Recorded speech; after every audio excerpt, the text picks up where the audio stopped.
In the cozy suburban development of Silver Oak Landing, midweek afternoons were marked by a whimsical sight: a handful of neighborhood children gathering by the row of communal mailboxes with a stack of colorful books. Under the shade of a large maple, they would roll out a bright, patterned rug and sprawl across it, each clutching a favorite story.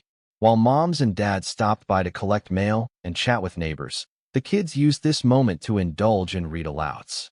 The older ones read to the younger ones. The younger ones, who could not yet read fluently, giggled along at pictures and invented their own tales when they didn't recognize certain words. The rug, about 5 feet square, had become a fixture of the mailbox area over the last month. At first, it was just a quick solution. The kids wanted a place to plop down while waiting for their parents. But the tradition stuck. It brought a lively warmth to an otherwise mundane daily task of retrieving mail. On this particular Tuesday, 8-year-old Brianna was halfway through Charlotte's Web, her voice rising and falling with dramatic flair, enthralling the little ones around her. Next to her, Nate, a 10-year-old aspiring cartoonist, sketched farm animals on a scratch pad to illustrate the story. Meanwhile, the parents, most of whom had formed a loose ring around the children, exchanged recipes and weekend plans in hushed tones. All the while, peeking from her upstairs window across the street, Ramona Sykes watched. A fervent believer in proper appearances, Ramona prided herself on upholding the neighborhood's rules. She also happened to be the self-appointed gatekeeper of the Silver Oak Landing HOA guidelines, someone more than ready to brandish citations at the slightest hint of nonconformity. Ramona had never been fond of the children's presence near the mailboxes.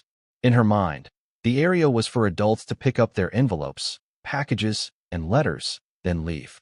Instead, these kids hung around on a gaudy rug, pages turning, voices chattering, laughter echoing. Ramona couldn't stand the noise. To her, this little reading circle was an eyesore, a chaotic intrusion into the carefully maintained suburban quiet. "She's glowering at us again," whispered Amory, Brianna's mother, noticing Ramona's silhouette behind a curtain. It was a warm day, yet Ramona's expression looked icy. "Don't worry about it," replied Bill Gomez, father to 2 of the other kids. "We're not breaking any rules." At that moment, Brianna turned a page, continuing to read in an animated tone, and Charlotte said, "Trust me, Wilbur. People believe almost anything they see in print." The children laughed. Their voices carried toward Ramona's open window. Ramona let the curtain drop. If they believed reading was a free pass to disrupt the communal space, they were sorely mistaken. Her mind churned with indignation. No one consulted the HOA about leaving a rug out. No one asked if it was permissible to gather like that. She convinced herself that it was her duty to put a stop to it. The next day, the children arrived with their beloved books, only to find a freshly printed sign taped to a small post near the mailboxes. In large letters, it read, "No unauthorized items or activities in this common area. By order of Silver Oak Landing HOA." Confused, the kids looked around. The cozy rug was still folded in the corner. Brianna spread it out anyway, thinking maybe the sign was about something else. But no sooner had they settled in than Ramona Sykes marched across the street, wearing pressed khaki pants and clutching a clipboard. Her short auburn hair bounced with each determined step. "Hello, children," she said, voice laced with forced politeness. "I'm afraid I must inform you that this area is not designated for personal gatherings. It's a mail pickup zone. You can't leave a rug here every day." Brianna blinked up at her, uncertain how to respond. Rebecca, a shy 7-year-old, asked softly, "But we're not hurting anything. It's just reading." Ramona's eyes narrowed. "This is a violation of HOA rules. I've already posted a notice. Don't you see the sign?" She pointed to it. The children stared, unsure what to do. Some parents, who had just arrived, frowned at the scene. Kelly Rivera, mother of Rebecca, stepped forward. "Excuse me, Miss Sykes," she said, trying to keep her tone civil.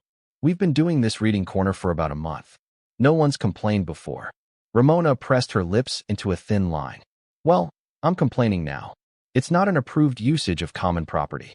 If the children want to read, can't they do it at home?" Kelly's cheeks flushed. She looked at the kids, who clutched their books with uncertain expressions, and turned back to Ramona. "They enjoy reading here while we pick up mail, and the parents like to stand around and chat. We aren't blocking foot traffic or disturbing anything. Ramona shook her head, tapping her clipboard. It's still a violation. According to Section 14.3 of the Silver Oak Landing HOA guidelines, no individual may store or leave personal items, including rugs, on common grounds for extended periods. Even if you pack it up after, the daily use is effectively semi-permanent. It sets a precedent. Next thing you know, folks will be leaving chairs and picnic tables, an unsightly mess. Her voice had grown sharper, and some of the younger children drew closer to their parents, intimidated. Kelly tried once more. We're not leaving the rug overnight. The kids bring it, and then take it back each time. Ramona sniffed. That's not the point. The rule is the rule. I suggest you relocate your reading session to a private yard or inside your home. With that, she turned on her heel and walked away. The children stared after her, crestfallen. That afternoon, the gathering was cut short. Parents murmured among themselves, considering whether to heed Ramona's threat or push back. Yet, on that same day, a quiet consensus began to form. Many in the neighborhood found the reading corner charming, a symbol of community rather than an eyesore. Some parents even thought to check the official HOA charter themselves. Maybe Ramona was misquoting or stretching the rules. After all, she had a reputation for wielding them like weapons. Brianna asked, "Mom, are we in trouble?" Her eyes were big and worried. Anne-Marie smoothed her daughter's hair. "No, sweetheart, you've done nothing wrong. Don't worry." But Ramona's ominous presence lingered in the warm afternoon air, foreshadowing a conflict that no one had truly expected. Ramona Sykes had only recently become an official member of the HOA board. Before that, she was an enthusiastic volunteer on various committees: landscaping oversight, parking patrol, mailbox maintenance. Over the years, she'd gained a reputation for being strict and borderline obsessive about order. Residents nicknamed her Karen whenever they swapped stories of her extreme responses to minor infractions. Once, she threatened to fine a neighbor for planting sunflowers in front of their porch because they clashed with the uniform look of the landscaping. Another time, she left a scathing note on someone's car for parking 2 inches over the curb. The label Karen stuck among the neighborhood children especially. They saw Ramona as the adult who yelled at them for riding bikes too fast or for accidentally stepping on the lawn edges. What fueled Ramona's vigilant approach? Some said it was her lonely life. She lived alone in a pristine townhouse, seldom welcoming visitors. Others suggested she found validation in policing the neighborhood. It's the only power she has, they whispered. The truth might have been more nuanced, a combination of a need for control and a desire for the appearance of a perfect community. On a humid evening, Ramona meticulously updated her personal incident log, a spiral notebook filled with bullet points and dates. She wrote, "Children's rug by mailboxes, violation. 3 occurrences this week. Noise level unacceptable, read-alouds. Potential litter from snack wrappers." She hadn't actually witnessed any snack litter, but she assumed it was only a matter of time before those kids started leaving crumbs. She prided herself on being proactive. To her, if she didn't enforce standards now, the entire neighborhood risked descending into chaos. Outside, in the dim glow of streetlights, a few older kids rode scooters, laughing freely as they passed. Ramona's blinds were parted just enough to see them. She narrowed her eyes in disapproval, making a mental note to check the speed limit regulations next. Despite the tension, the parents and kids resumed their reading circle the following afternoon. This time, they did so with more caution. Brianna and Nate spread the rug out only when the reading was about to begin, no more than half an hour. The parents formed a watchful group, ready to intervene if Ramona pounced again. But for 2 days, Ramona didn't appear. The kids read stories about friendly dragons, adventurous detectives, and comical animals. Their laughter spilled across the street. Some passers-by stopped to listen or to compliment the parents on encouraging reading. The rug's bright pattern seemed even more inviting in the sunshine. Little Rebecca practiced reading aloud for the first time. Everyone applauded her halting progress. "See," Kelly said to Bill, "this is a good thing. She'll come around once she realizes we're not doing any harm." Bill nodded, though he kept an eye on Ramona's house. "Maybe, but let's be prepared." "Prepared for what?" asked Kelly. Bill shrugged grimly. "A fight." The reading session wrapped up with the kids rolling the rug back into a neat bundle, stowing it in Bill's car trunk. They left the area tidy, with no sign they'd even been there. However, across the street, Ramona's curtains twitched. She had been observing from behind the scenes, choosing not to confront them immediately. In her mind, the children were being defiant, continuing the gatherings despite her warning. They're testing the waters, she thought. Ramona was determined to respond in a way that would make them think twice about ignoring her next directive. That evening, she pored over the official HOA charter again, searching for any clause she could interpret to forbid group gatherings in the mailbox area. She found a general statement about reasonable noise restrictions for common spaces. That, she decided, would be her next leverage, the kids' read-aloud sessions. She would brand them as a noise disturbance, something that disturbed the peace for other residents checking their mail. Of course, in reality, no other neighbors had complained. But Ramona believed she needed only the faintest justification to escalate the matter. While Ramona planned her next step, the parents considered filing a formal petition to the HOA board. They wanted to make the reading corner an official, recognized activity, perhaps even a mini literacy club. The board could then permit them to gather near the mailboxes or, if necessary, let them use a corner of the small Silver Oak Landing clubhouse that was sometimes reserved for events. Bill and Kelly began drafting a friendly letter to the board. Dear Silver Oak Landing HOA, we, the undersigned parents, request official approval for a children's reading hour by the mailbox area. This has become a valued tradition. Children and adults alike enjoy it, and it fosters community spirit. If the mailbox location is an issue, we ask that you suggest another communal space we could use. They collected signatures from a dozen households. Even some residents without children signed, expressing support. People liked seeing the neighborhood kids engaged in reading rather than playing loud games or staring at phones. The letter ended with a polite request to speak at the next HOA meeting. Unbeknownst to them, though, Ramona had a strong influence on the board. She wasn't the chair, but her zeal made her the loudest voice. If she opposed the reading corner, the board members, most of whom were older retirees with no direct stake, might be swayed by her claims about preserving community standards or controlling noise. Still, the parents believed in reason. Surprisingly, they found a potential ally, Daryl Kent, a board member who taught high school English before retirement. Daryl was known for his gentle demeanor and love of literature. When Bill approached him about the petition, Daryl's eyes lit up. A kids' reading circle? That's marvelous. I see no harm in it, if it's neat and safe. Daryl promised to speak in favor of the initiative at the upcoming meeting. Don't worry, he said, patting Bill's shoulder. We have a strong case. But Bill sensed hesitation in Daryl's tone, as if the older man knew how forceful Ramona could be. Just be ready, Daryl cautioned. Ramona can be single-minded. She'll dig up any rule to get her way if she's already decided to oppose something. But I'll do my best. Hope stirred among the parents. They planned to keep the reading corner going until the meeting, trusting that a formal approach would defuse the tension. Ramona, however, was not content to wait passively for the board meeting. The day after she discovered that the parents were organizing a petition, she took matters into her own hands. She called the non-emergency line of the local police department, claiming there was an excessive noise disturbance at the mailbox area. She used official-sounding phrases like public nuisance and ongoing violation. On a sunny afternoon, as the children settled on the rug, Brianna reading an illustrated fairy tale to a rapt audience, two uniformed officers arrived in a patrol car. The kids fell silent, wide-eyed at the sight of the police.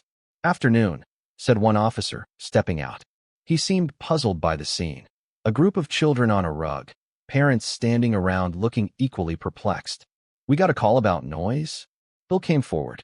Noise. They're reading quietly. The officer surveyed the environment. No screaming, no loud music, just kids with books. He exhaled a small sigh. Yes. Well, we have to check every complaint. The caller said it was disruptive. Kelly, arms folded, shook her head. Our children read here every day. It's not loud. I don't know who. She trailed off, but everyone could guess. They saw Ramona's curtain shift across the street. The second officer leaned down to speak softly to the kids. Hey there, kiddos. What's this about? Nate answered in a trembling voice. We're just reading. Is that wrong? The officer forced a reassuring smile. Reading's not wrong at all. Someone just thought it was making too much noise. But it doesn't seem loud to me. Bill spoke again. Officer, I promise we're not disturbing anyone. Maybe Ms. Sykes just has a personal issue with children gathering here.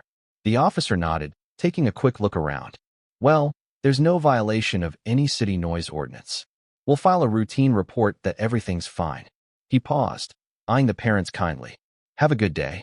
As the police car pulled away, the children's faces reflected both relief and confusion. We didn't do anything, whispered Brianna. Kelly hugged her daughter. I know. Some people just don't like to see others enjoying themselves. Despite the officer's calm departure, tension spiked. The parents had worried Ramona would escalate her efforts, but involving the police? That felt extreme. It also hardened their resolve to push back. They had done nothing illegal or truly disruptive. If Ramona thought she could intimidate them, she had another thing coming. That evening, Kelly posted in the neighborhood's online group chat, without naming names, about the police incident. Within hours, residents replied with shock, anger, and a flood of supportive messages for the reading circle. People were outraged that a group of kids enjoying books had been treated like delinquents. Some suggested a bigger demonstration of solidarity, more parents, more kids, more stories. The suggestion gained traction. Ramona, reading the chat, felt her outrage burn. The community was rallying around those kids. She saw them praising the adorable reading club, calling it a highlight of the day. That feeling of losing control gnawed at her. If no one sees the problem, I'll have to show them how problematic it is. Her mind wandered to extreme solutions. She tried to push away the sense that she might be going too far, justifying every step with the mantra that she was defending community standards. A week later, the Silver Oak Landing HOA convened its monthly board meeting at the small community center. The parents arrived in force, bringing children and supporters. They submitted their petition, ready to present their case. Ramona was there, seated at the front alongside the other board members, her lips set in a disapproving line. The HOA president, a mild-mannered retiree named Calvin Yu, opened the floor. We have an item about the children's reading group near the mailboxes. A group of neighbors has requested official recognition or permission. Let's hear from them. Bill stepped forward with Kelly by his side. They spoke of the reading circle's positive impact, how the kids were excited about books, how neighbors bonded over it, and how it posed minimal disturbance, if any. They also shared that the kids only stayed for about half an hour, leaving the area clean. Some parents behind them nodded enthusiastically. The children, seated in a row on folding chairs, watched with big, hopeful eyes. As Bill concluded, a wave of applause filled the room, mostly from the petition's supporters. Ramona kept her hands still, expression guarded. Calvin turned to the board. All right, any board members wish to comment? Ramona promptly raised her hand. I do. She stood up, flipping open a binder thick with printed documents. While I appreciate the intention behind encouraging literacy, I cannot ignore the repeated violations of HOA guidelines. Specifically, Section 14.3 on unauthorized personal items in common spaces, and Section 10.2 referencing noise disturbances. Someone in the audience groaned softly. Ramona shot that direction a disapproving glance, then pressed on. We must maintain order. If we allow a rug and a reading circle today, tomorrow it could be a picnic area or a mini festival. This mailbox zone was designed for quick in-and-out access, not group gatherings. She turned a page, reading in a clipped tone. I have documentation of noise complaints. She didn't mention that the only complaint was her own. I also note that the kids leave the rug on the ground while people walk around them. It's a tripping hazard. Liability concerns are no small matter. Daryl Kent interjected, clearing his throat. Ramona, with all due respect, I visited the reading circle and found no real hazard. The children politely scoot aside if someone needs to get to the mailboxes, and the noise level is minimal. Actually, I think it's quite lovely to see youngsters engaged in reading. A smattering of applause broke out again. Ramona's face reddened slightly. She lifted her chin. Some might find it charming, but we must think long-term. The rules exist for a reason. She paused, scanning the audience. If the HOA wants to designate an official reading area, it should not be in the mailbox zone. We have a clubhouse or the small picnic lawn behind it. That's where gatherings belong, not in a walkway. Calvin raised a hand. Point taken, Ms. Sykes. Let's see if we can find a compromise. The children want to read near the mailboxes. You say it's not the right spot. What if we officially designate a corner of the picnic lawn for them? At that, Kelly asked politely, but the mailbox area is more convenient for parents just finishing errands. Plus, the kids like the shade of that maple tree. Could we compromise on times or reduce the number of days? Ramona interjected again. No, I don't see the point. We have designated places. The mailbox area is not one of them. She glared at the children. That's final. A tension-filled silence followed. Calvin looked uneasy. Daryl tried to propose a trial period, but Ramona was intractable. The board, sensing the conflict, decided they needed more time to discuss.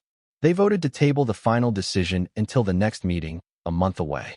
Meanwhile, they informally suggested that the parents either move to the picnic lawn or hold off entirely. As the meeting adjourned, the parents seethed with frustration. The kids left the community center with downcast faces. It's not fair, complained Nate. It's not like we're doing anything bad. Ramona walked away with a self-satisfied air. She had effectively postponed the reading circle's official approval. To her, that was a small victory. Better luck next time, she muttered under her breath. In the days following the meeting, the children refused to give up. They still rolled out the rug after school, though more cautiously. Some parents tried an alternate location, the small patch of grass behind the clubhouse, but it lacked shade and was far from where they parked.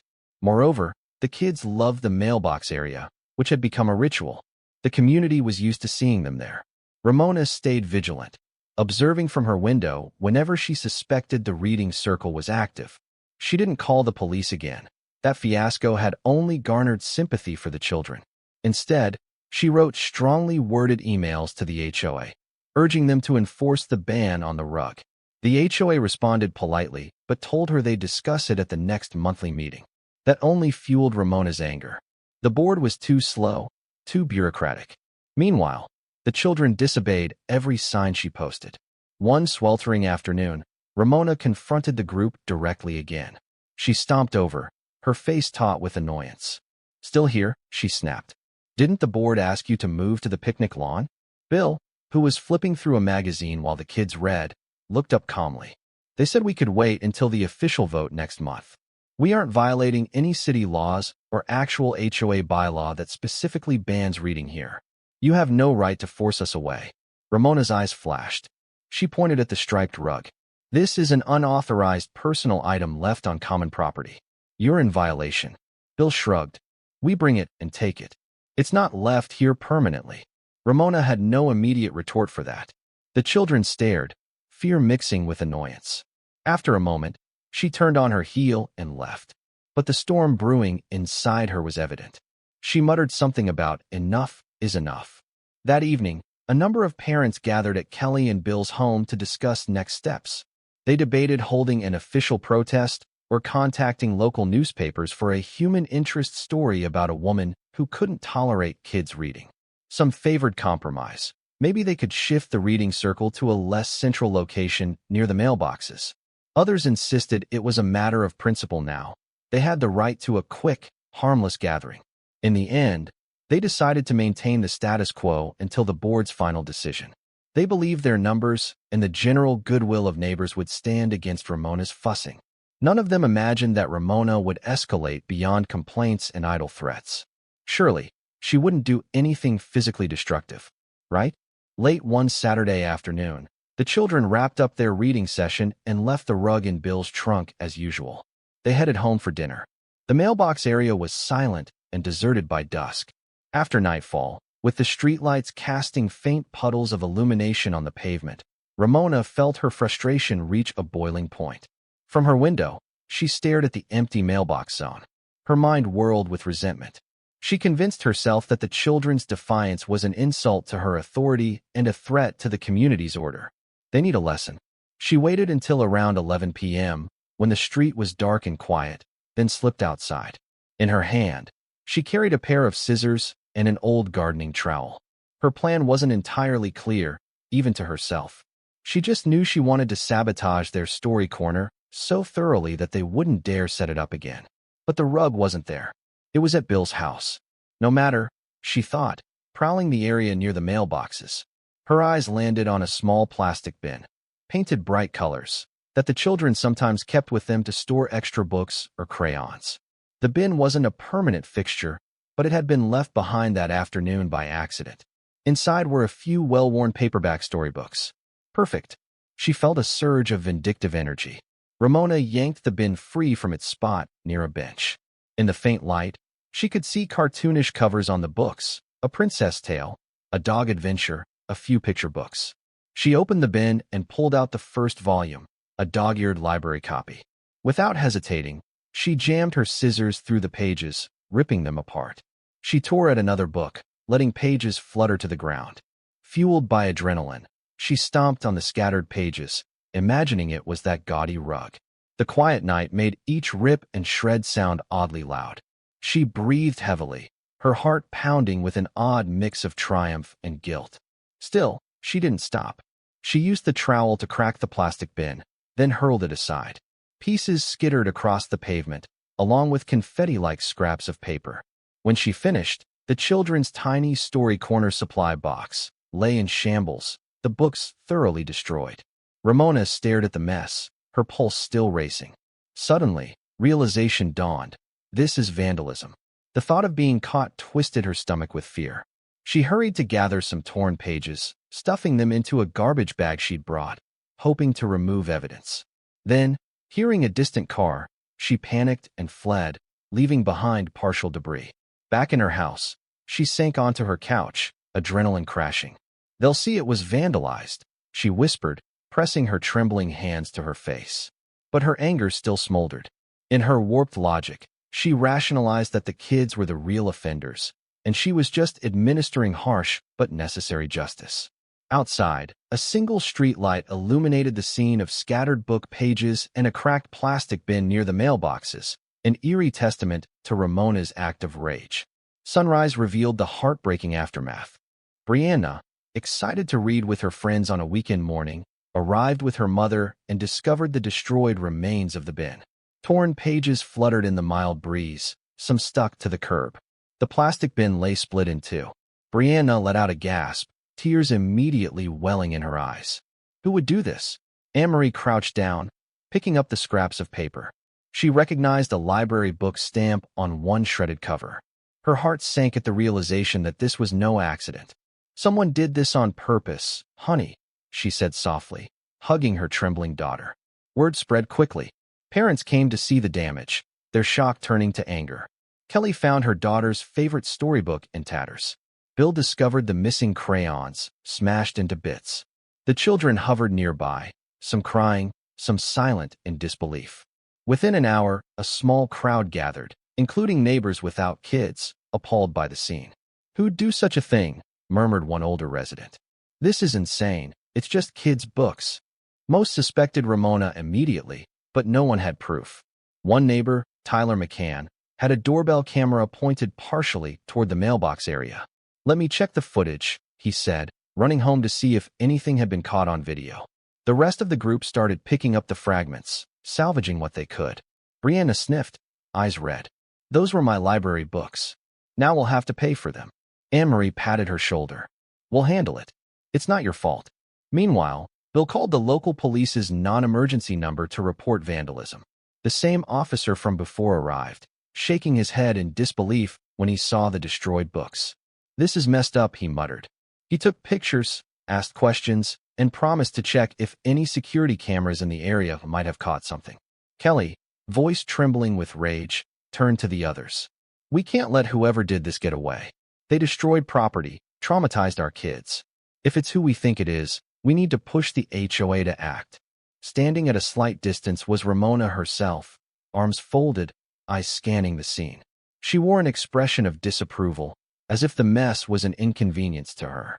Many noticed she didn't look shocked or sympathetic. Instead, she sniffed and said, "Terrible that someone would cause such a ruckus.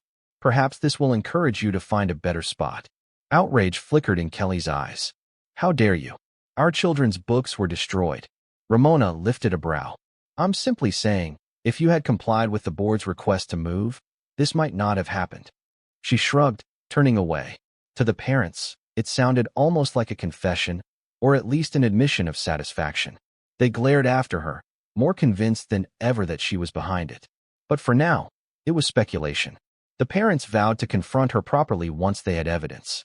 That afternoon, in Bill and Kelly's living room, a group of concerned parents and neighbors brainstormed their next move. Tyler McCann had checked his camera footage, only to find it was too dark and angled away from the mailbox area to reveal a culprit. The police had no leads beyond the neighbors' suspicions. "All we know," said Bill, "is that Ramona hates the reading circle, and she basically implied we brought this on ourselves." He shook his head in disgust. Kelly clenched her fists. "She's stepping all over our children's joy. First the false noise complaints, now outright vandalism. We need to show the HOA how far she's gone." One mother, Jess Santos, chimed in. "We should gather all these torn books and present them at the next board meeting. Force them to see the damage and realize this is no minor tiff." They also decided to request an emergency HOA session rather than waiting for the monthly meeting. The destruction of property near the mailboxes was serious enough, they argued, that the board should address it immediately. They also planned to approach local press or community websites if the HOA did nothing. The outrage was real. People were furious that someone would stoop so low as to tear children's books to pieces. Emboldened by the moral high ground, Kelly wrote an impassioned email to the board. Subject: Urgent request, vandalism at Mailbox Kids Reading Area. Dear Silver Oak Landing HOA Board, we regret to inform you that last night, someone vandalized a collection of children's books and their storage bin at the mailbox area. Pages were torn, books destroyed, leaving the kids devastated. We believe this incident is directly related to the ongoing dispute over the children's reading corner. We respectfully request an emergency board meeting to address this shocking act of destruction. The families affected are eager for a resolution and for any steps the board can take to prevent future acts of aggression. Attached, please find photos of the damage. We look forward to your urgent response. Sincerely, Kelly Rivera and concerned residents.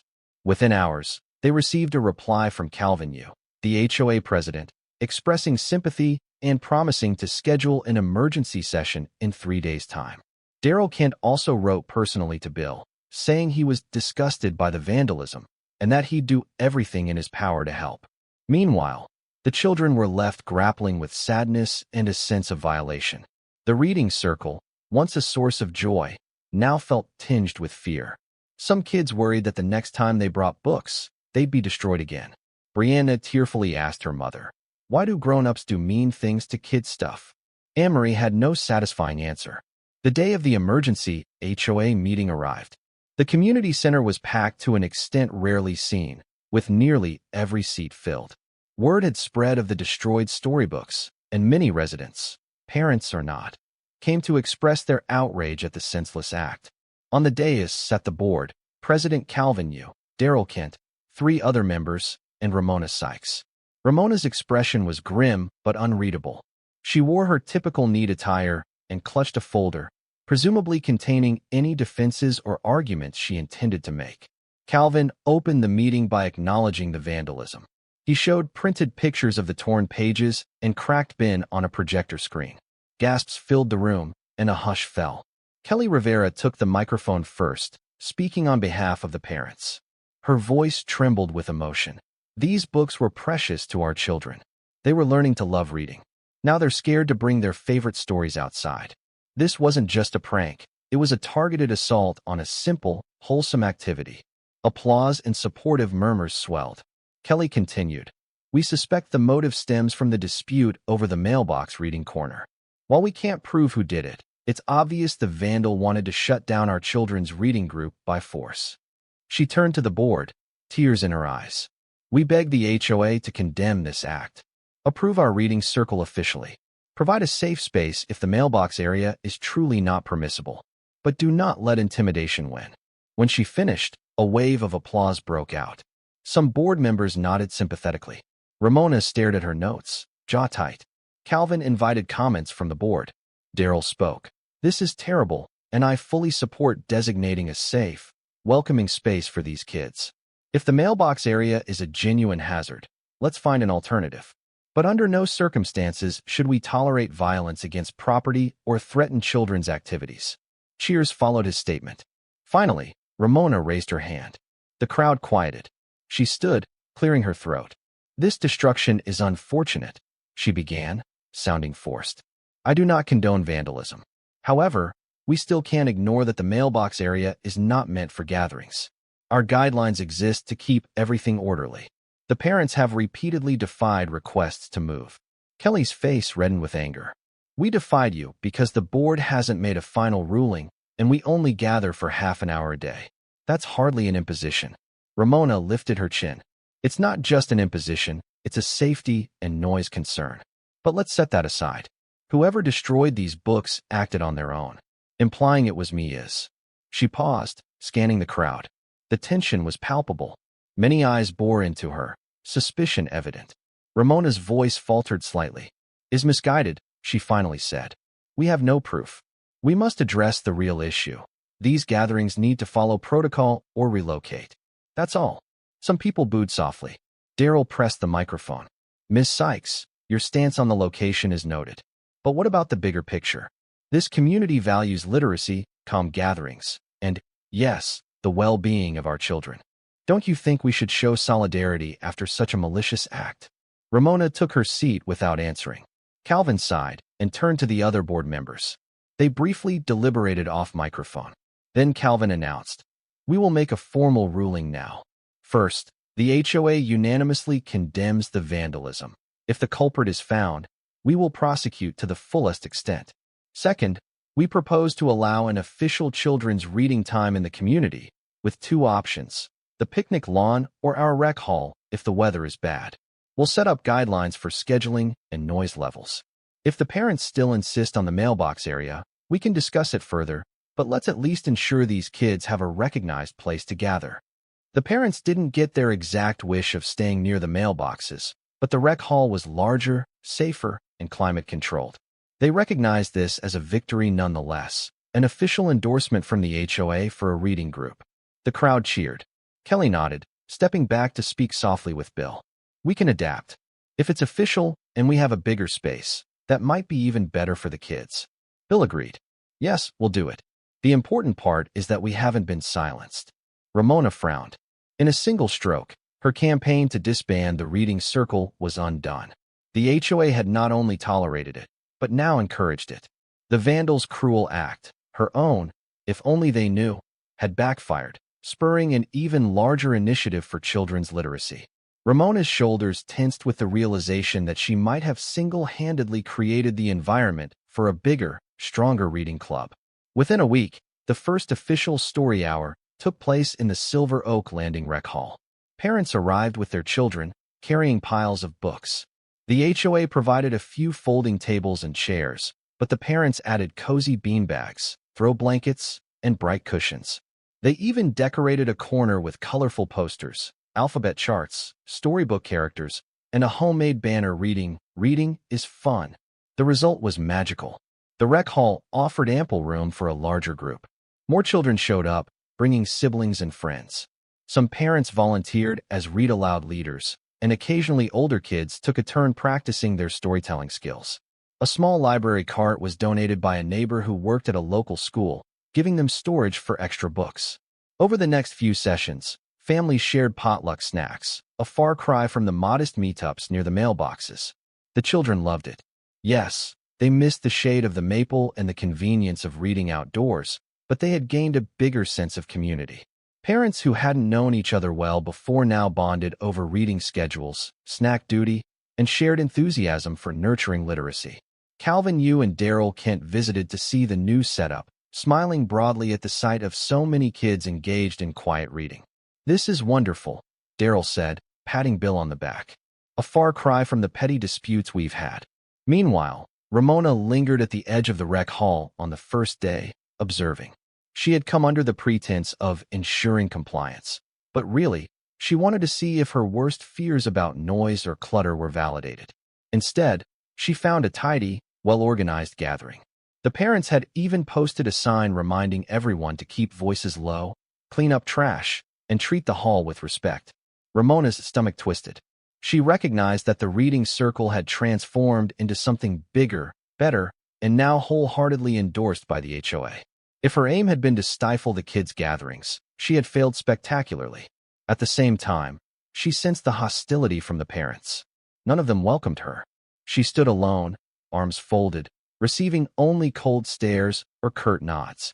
Even some older neighbors who once tolerated her fervor had distanced themselves after the vandalism fiasco. Suspicion lay heavy in the air, even if no one could outright prove she was the culprit. In the following weeks, the children's story hour thrived. They met 2 or 3 times a week, the rec hall echoing with excited little voices. They read chapter books, picture books, poetry, and even staged short plays. The library cart overflowed with donations. Sometimes, they used the adjacent picnic lawn for games or additional reading in the sunshine. Ramona watched from afar, bitter but powerless.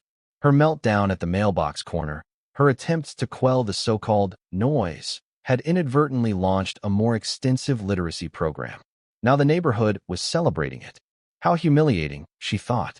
The aftermath of the vandalism continued to shadow the neighborhood.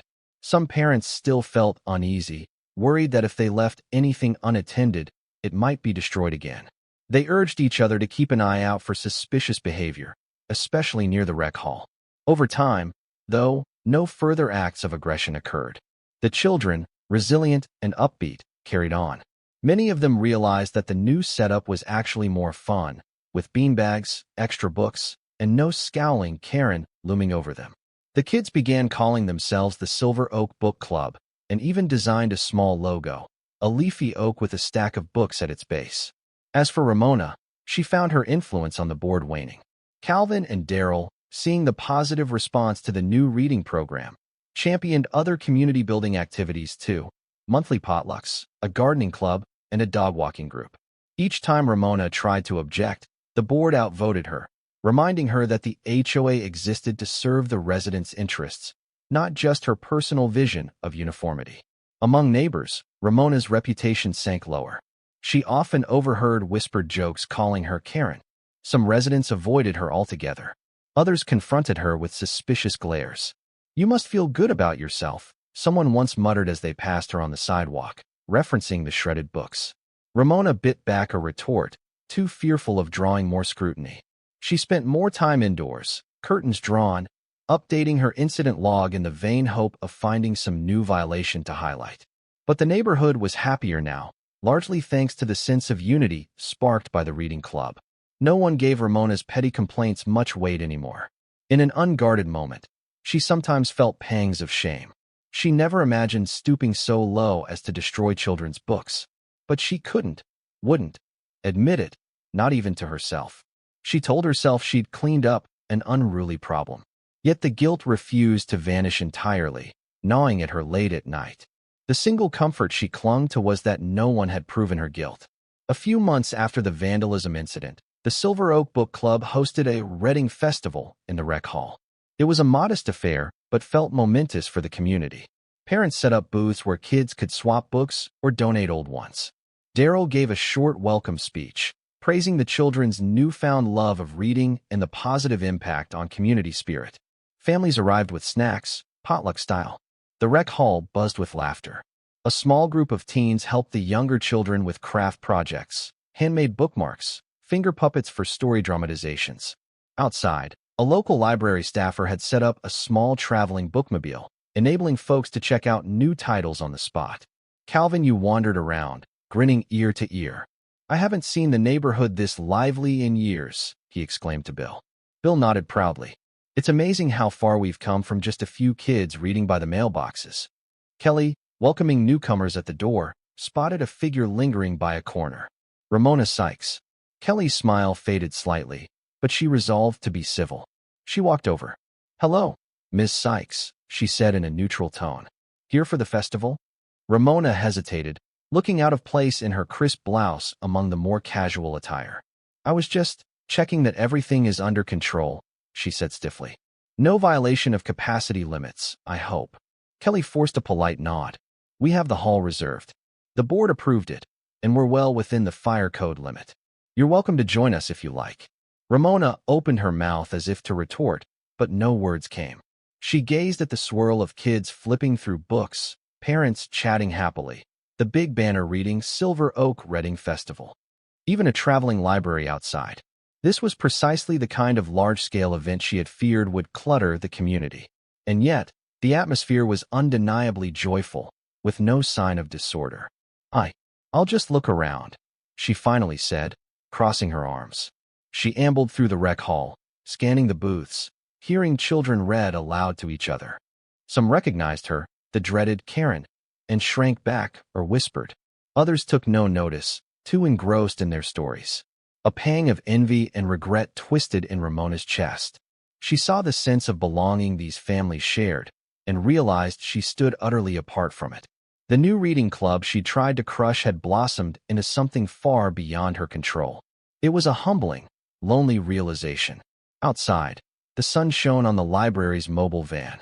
Banners flapped gently in the breeze, proclaiming, "Grow a reader, grow a community." Ramona stared at those words, feeling them echo in her mind. The community had grown, indeed, just not in the way she'd wanted. She turned away, stepping out of the rec hall into the bright afternoon. Her eyes stung, and she blinked quickly. No one noticed her leave. After the Reading Festival, the Silver Oak Book Club became a permanent, celebrated fixture in the neighborhood. Attendance rose and fell with the seasons, but the positivity never dimmed. The kids read more confidently, sharing stories and forging friendships that extended beyond the rec hall. Parents collaborated on rotating rosters to lead read-alouds or manage the donated books. Over time, the rec hall improved its children's area, adding a cozy rug, ironic, given the original conflict, more beanbags, and a tall bookcase for permanent storage. Decorative paintings of storybook characters adorned the walls, courtesy of a local volunteer artist. The small library cart expanded into a take one, leave one mini library that even older residents used. It was not unusual to see teens tutoring younger kids or seniors reading quietly in a corner while children's laughter danced across the room. Ramona Karen Sykes rarely showed her face at the reading sessions. The few times she did, she lurked at the edge, checking for the slightest policy infraction. She seldom found any. The parents had become meticulous about leaving the hall spotless, following guidelines to the letter. No one gave Ramona the satisfaction of confronting her. If anything, her presence was an unwelcome reminder of the vandalized books, a wound the community had overcome but not forgotten. Officially, the vandalism case went cold for lack of evidence. Unofficially, everyone believed Ramona was responsible. Yet the negativity she unleashed was overshadowed by the unstoppable wave of communal goodwill that rose to protect the children's love of reading. The children themselves, recovering from the shock of seeing their books destroyed, learned a powerful lesson. Adversity could be transformed into something greater, more supportive, more unifying than anything they originally had. By the following year, the book club's weekly schedule was a highlight on the Silver Oak Landing calendar. New families moving in were greeted with an invitation. Join us in the rec hall for story time. The children, now older, sometimes recalled how it all began with a simple rug near the mailboxes and a conflict that threatened to end it. Instead, it paved the way for a bigger, brighter program. They would roll their eyes at the memory of Karen, but also admit that, ironically, her over-the-top reaction pushed them into a space where they could thrive. And so, if Ramona had hoped to silence the children's cheerful read-alouds, she accomplished the opposite. Her meltdown spurred neighbors to pour even more resources and energy into children's reading, far outshining her sour mood. New storybooks replaced the destroyed ones. The children read louder and prouder than ever, and Silver Oak Landing became a model for how a neighborhood could unite under the banner of literacy and mutual support.